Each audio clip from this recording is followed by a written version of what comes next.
Hello, Aquarius. So welcome to your reading with me, Cindy. So my aqua babies, we're going to do a general reading for you. I am going to use, what is it, the Gregory Scott Tarot, a tarot of positive clarity. Oh, and you have the Six of Cups on it. Oh, that's nice. Having a good time with your besties and your homies at the bottom. So we're going to do it. It's going to be general. It may or may not resonate, Aquarius. If it does resonate and you're drawn to it, there is an extended. The link to that is at the top of the description within this video.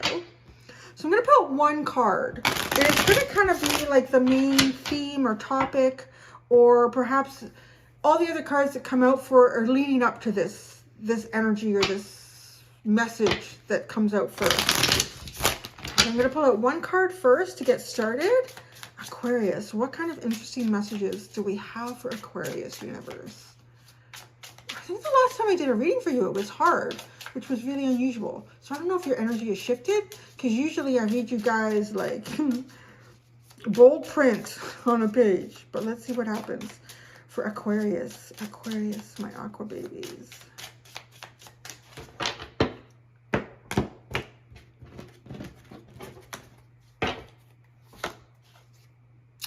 You have the Seven of Swords. That's interesting, because this is a picture of somebody stealing some files out of a filing cabinet. But now what I'm seeing here, though, is that they're blank, or at least we can't see. If they're one-sided documents, we can't see what's on the other side. I kind of feel like be careful. Somebody might be, I don't know. That's a really interesting card to have come out. Let's build up on that. Let's not assume anything. This could be one of two things. It kind of feels like it could either be, actually, it could kind of be three.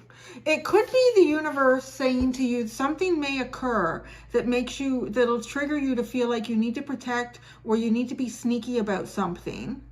But be cautious about this. It might be better to go forward without hiding all the facts or the information.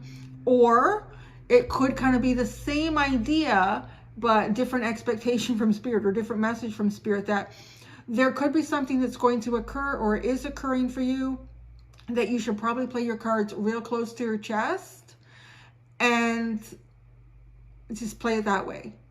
Or the third one could be that somebody around you is being sneaky. Let's see.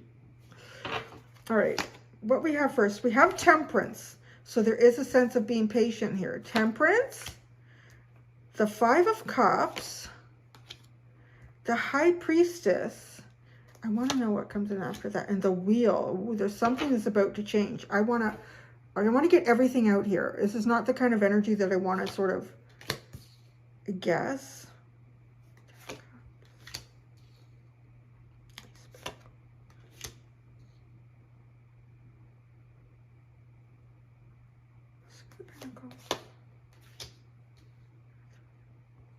Oh, there's something unexpected. I think actually, okay. Queen of Wands is at the bottom. There's something. Do you see how the Queen of Wands is sort of controlling your hand? Like, don't put your hand in that fire yet. I've made this. I know what I'm dealing with. Okay, I want to kind of change what that Seven of Swords is saying. I'm going to show you the cards and then start to get into the reading. What I feel like the Seven of Swords is, there's something that you're not expecting that's coming in. I think it's like kind of that on a broader sense. There's something unexpected coming in.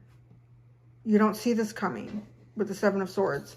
So we have Temperance, and underneath Temperance, we have the Ten of Cups.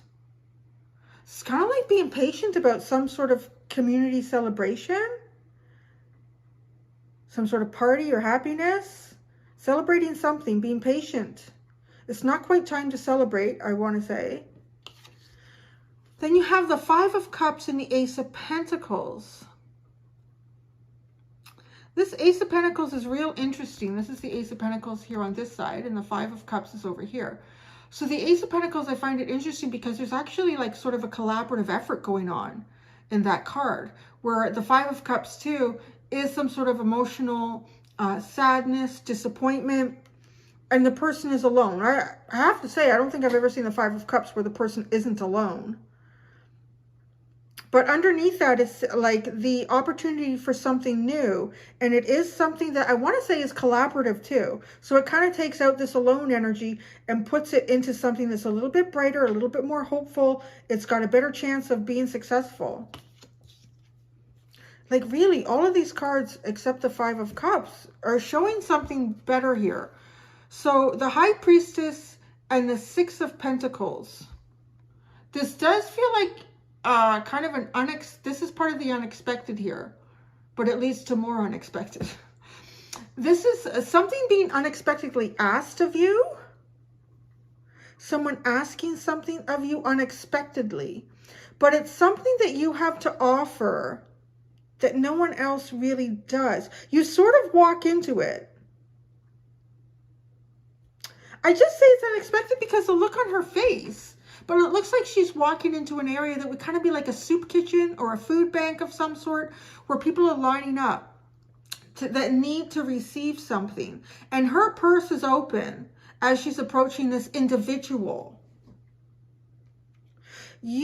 Okay, so this collaborative effort that you're going forward with here, as I'm seeing, it's not quite time to celebrate. And maybe that's because there's something that's missing, like an ingredient in something that you're trying to create. I mean, it could be a relationship, it could be a work project, it could be a social or community project, but there's something here that's missing. And it's not just something outside of you, it's what you can give here that kind of hasn't been pushed out of you yet. But it's almost like an event happens that causes you to react to this. Why do I feel like I said something similar this week to a group? Like something happens. I think I had a similar message. I don't know who it was for. But it was almost as if Spirit was kind of manipulating a little bit, knowing, oh, I know exactly how to get you to react this way. If I place it in front of you and make you feel like you're being asked to do this, you won't do it. But, oh, I know what it was. Oh, maybe, I think it might have been in an extended, actually. Yeah, it wasn't an extended. And it was Spirit wanting to help you with something, but knowing you wouldn't necessarily take the hand out. So the only way to get you to do it would be to feel like you were helping someone else. That's kind of how this feels like. Like, that's how that comes out. And I do, like, too, it's very humanitarian, Aquarius, because this person is showing up to help. Oh, I cannot give this person needs something. And this person is holding, this person is holding a sign. Like, what does the sign say? Whatever the sign says is enough to get you to give something of yourself. And that's kind of reminding me of this. We can't tell what's on the other side of these pieces of paper. Spirit's doing a sneaky sneak on you. That's what this is preparing to do a sneaky sneak on you. And then look, then you get the Wheel and the Three of Wands. And in this Three of Wands, I don't know how easy you can see it, but she's sitting there and it's really an unexpected moment. The mail person is coming, a postage delivery, the UPS, whatever it is, the courier is bringing an item to the door. So that's, again, where I feel like it's not something that you expect. Like, this is a big change or a big shift in karmic circumstances, in your own circumstances or situations. It's so funny. It really feels like Spirit's doing a sneaky sneak on you, Aquarius, because if this was outright asked of you, for some reason I feel like you wouldn't do it, or you would feel like it goes against your own free will. But Spirit is so sneaky. Spirit is sneaky, has a sense of humor, a good and a bad sense of humor.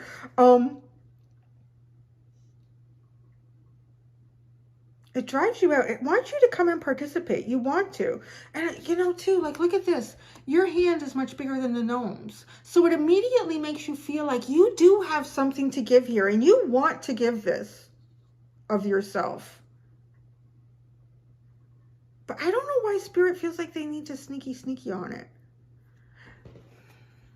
Maybe it's a similar situation to something else you've dealt with and it didn't come out well. So Spirit's saying, Aquarius isn't going to go and do that. We need to leave a trail of breadcrumbs of the homeless and the decrepit, and Aquarius will step up and follow it to where we want to take them. It feels like that. Let's go right to the Seven of Swords. Let's not hesitate. The Seven of Swords. I feel like Snuffleupagus. The Seven of Swords.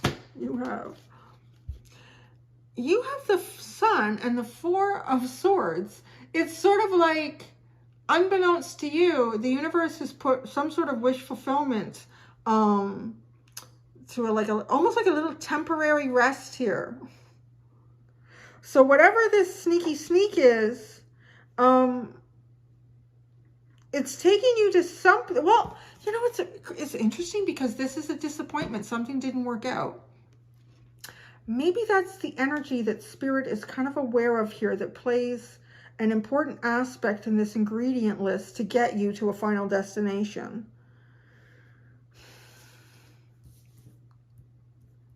You've had, okay, there's something that you wanted in the past, and it seemed pretty clear, but it was swept away. It was removed. It was removed from your past. And I mean, a whole bunch of things have been removed from people's paths in the last 1.5, 2 years. So, and it could have been the universe kind of working in a covert way here, to allow something to heal. Could be for you to heal as well. So this sneaky sneak is not so bad, right? That's why it's important to pull cards, because the Seven of Swords can be really bad, but it really depends on what the message is for you. Sorry, I was processing something. I didn't want the battery to die on my computer. Temperance and the Ten of Cups. Temperance. Been waiting for something. No, Temperance came up first, and then that. No, the King of Pentacles, Temperance, in the World is what we have here with Temperance and the Ten of Cups, the Ten of Chalices. This could be some sort of celebration that you wanted. Again, it could be a work project, or it could be something more personal to you. If it's personal to you, it really does feel like it has something to do with either some sort of charity work or community work, or even just being inspired to do this. Like maybe having lost the inspiration to do this sort of work, to help others, to help the community.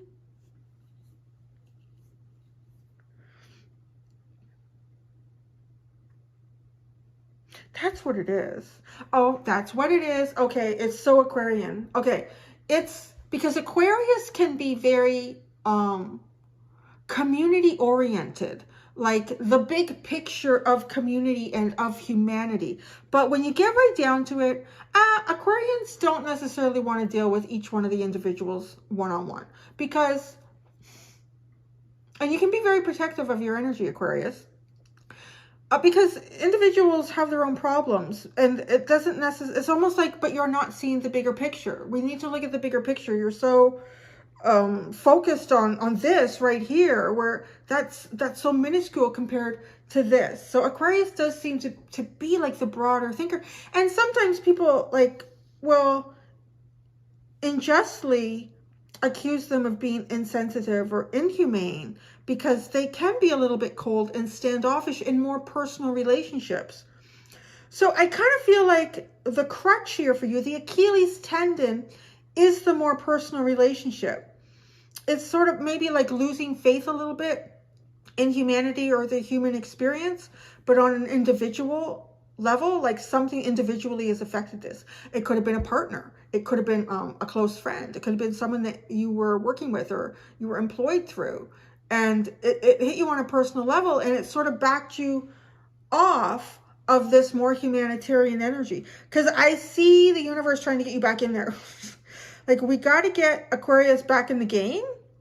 And by doing that, we have to, the heartstring that we're going to tug at here is this humanitarian kind of effort. Is this doing, knowing that they have something to add to the group. That's how this, the group, there's some sort of a group here. And that feels like it kind of got put off. Temperance twice. And the World with this 10 of Cups. Like that, you know, to have celebration and community, to be able to do things that brings the community together and can have so. I keep saying the word celebration, but I'm hearing it in just in terms of uplifting, making people feel good. But the World, like this was ended. However you were going about this and having this disappointment, like it affecting you emotionally, being pulled away and withdrawn. And then the High Priestess, though, this is to me, I feel like where spirit connects with you. You see that, how she's connecting? And, you know, we can call it our deeper self. We can call it our guides. We can call it the universe. Whatever we want to call it, it's definitely the aspect of soul as opposed to the human mind and ego that is making this connection. And it's having, with the Six of Pentacles, it's, yeah, you would give to this person. You would give to this person because they represent this group that you would like to help or that you would like to work with. But if you had to deal with this individual, like one-on-one, like if they were your neighbor and they had to talk to you every day about their problems and all the things in their life that weren't going right, I don't think you'd want to deal with that. That's how I would see it. That's how I see that, yeah. Okay, let's keep going. The Five of Cups and the Ace of Pentacles. This Ace of Pentacles really has the Three of Pentacles written all over it. Oh my God, this is just for you and you're going to love it. The Two of Cups and the Fool. There's your energy with the Fool.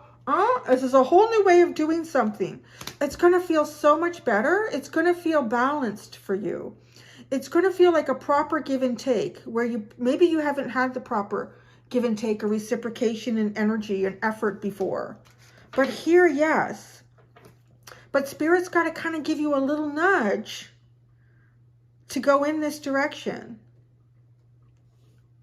But I don't think they can get you to do that on some sort of a personal level. It's got to be a bigger, broader perspective and idea. Okay, let's keep going because it gets interesting here where the Wheel comes in and then we have this change where something comes in the mail. So it could be information. It just feels like you're not expecting, you're focusing on something else even. Like she's doing some sort of candle magic or just even intention work or manifestation work to create something. And here's coming this message. All right, first the High Priestess and the Six of Pentacles. The Star. Oh my gosh, look at that. Both these clarifiers in a row is your energy. The Star. You're meant to heal. I really do think you're probably meant to heal on a broader scale here. That makes sense for Aquarius. But somebody's got to. Not everyone can get caught up in every individual's problems.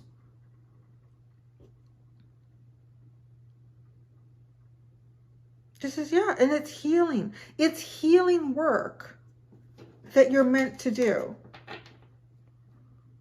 I'm going to go into this a little bit more after we clarify this, because it does feel like almost like a destined path for you that your soul is meant to follow, but Spirit was so sneak and kind of pulled it away or took you off that path for a minute for some sort of reason here. But let's see.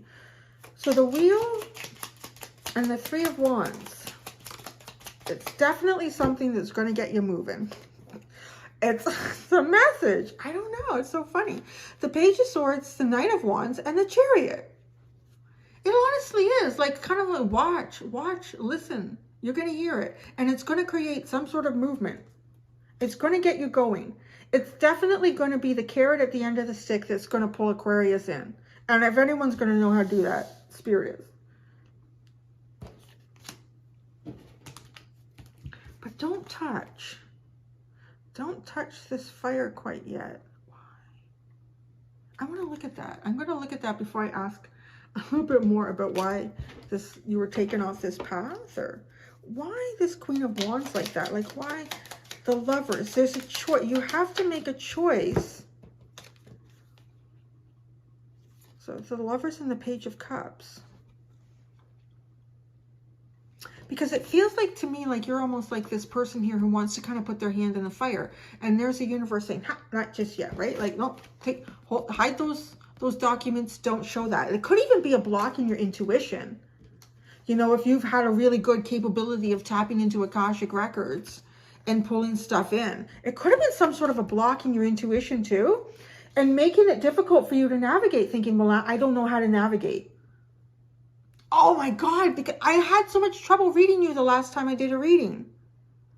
And I never do.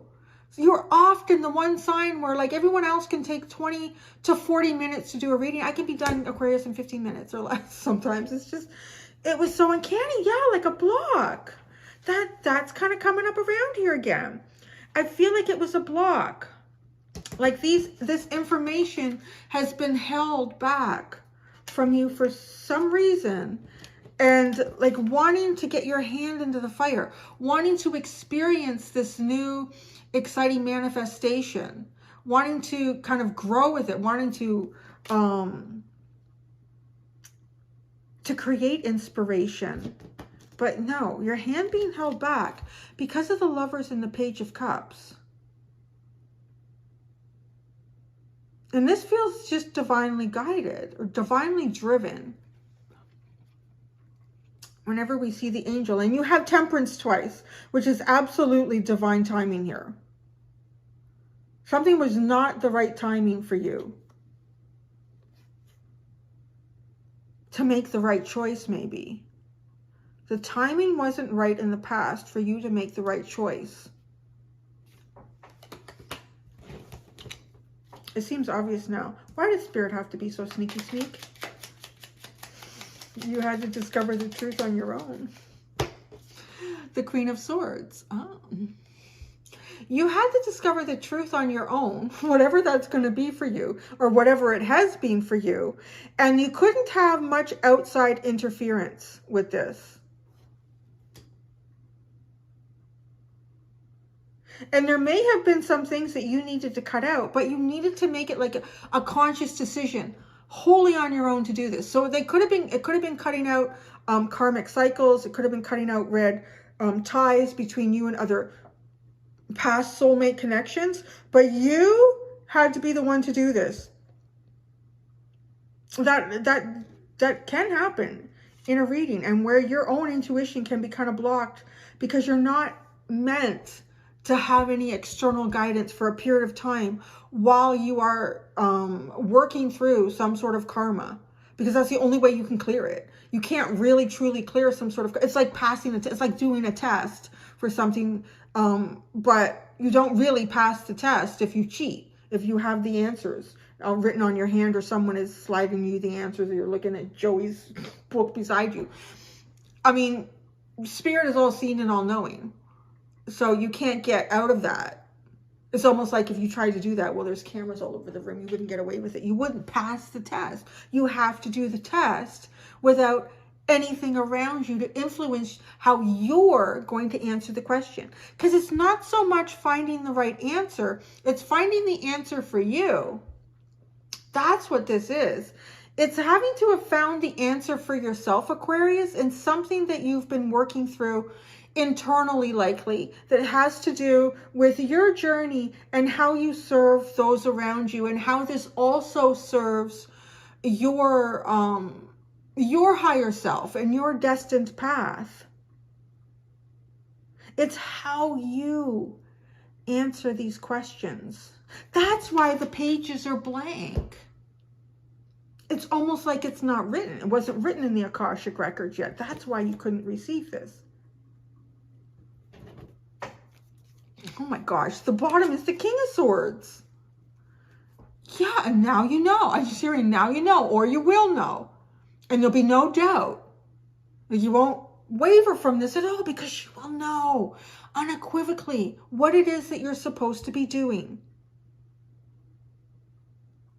Oh, it's kind of like, too, someone like, let's say you signed up for some art classes and you went in with the intention of, I don't know, maybe you wanted to do hyper-realism, drawing or painting or whatever. No, yeah, like let's say you wanted to do hyper-realistic drawings. So you were going to take like an entire art class on this. But you had to go in and start taking these classes and working through them to discover your own answer about your real creativity. You get into it and you think, I really don't like this. This is boring. This is really tedious. This is a lot of work. Hyperrealism can be. And then you kind of look down the hall and you think, oh, what's going on over there? It's like paint splatters all over the hallway. Go down and look. And then these people are doing just this abstract, large-scale splatter paint. I like that. But you never would have picked it if you looked at the community book with the different art classes that your town or wherever community was offering. Because you've always been fascinated by hyperrealism. That's what I want to do. That's what I'm going to do. I want to take that class. The Spirit's thinking, yeah, no, they gotta find this out for themselves. Because we put it there in the book. We put this, you know, hyper abstract splash, gigantic, enormous canvas paintings technique. But you did not pick it. But you'll find it. You're going to find it, but you have to find it for yourself because this is going to change the direction of your life. So you've got to be the one to make this choice. That's so interesting. All right, there you go, Aquarius. Thank you so much, everyone. Until next time, do be gentle with yourselves. Bye.